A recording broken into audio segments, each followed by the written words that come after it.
Hello সুপ্রিয় দর্শক, কেমন আছেন সবাই? আশা করি ভালো আছেন। তো আজকে আবারও চলে আসলাম ছোট্ট একটি ব্লগ নিয়ে। তো আজকের ব্লগের থাম্বনেল আবার টাইটেল দেখে তো বুঝেই গেছেন আজকে ব্লগটা কী নিয়ে হচ্ছে। তো আজকে আমরা সবাই যাইতেছি বিয়েবাড়িতে। তো বিয়েবাড়ির স্থান বাদিয়াখালী, বিয়েবাড়ির স্থান হচ্ছিল বাদিয়াবাড়ি। তো আমরা আমাদের অটো চলে আসছে, অটো দিয়ে সবাই যাইতেছি। তো অবশেষে অটো ছেড়ে দিল। তো আজকে আমরা ফ্যামিলি সহ যাইতেছি বিয়ে খাইতে। তো চলেন।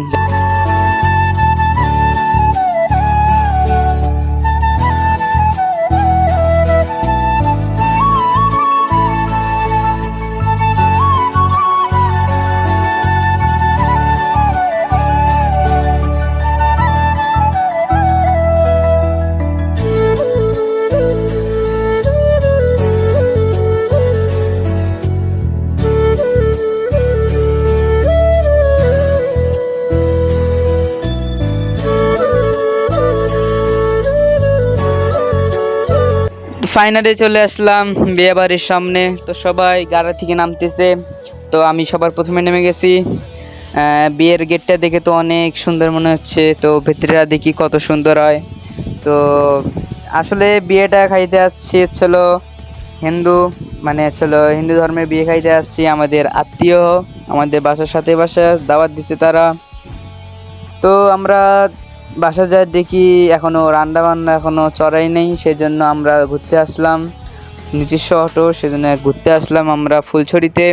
তো এটা হচ্ছিল ফুলছড়ি নদী। তো ভিউটা জাস্ট ওয়াও। ফুলছড়ির মধ্যে এখানে একটা বাঁধ আছে, সেই বাঁধটাও দেখাই। তো এটা হচ্ছিল ফুলছড়ি একটি নতুন বাঁধ, সেই বাঁধটা দেখতে জাস্ট ওয়াও। আমরা ওখানে যাইতে পারিনি সময় কমের জন্য, নাহলে যাইতাম।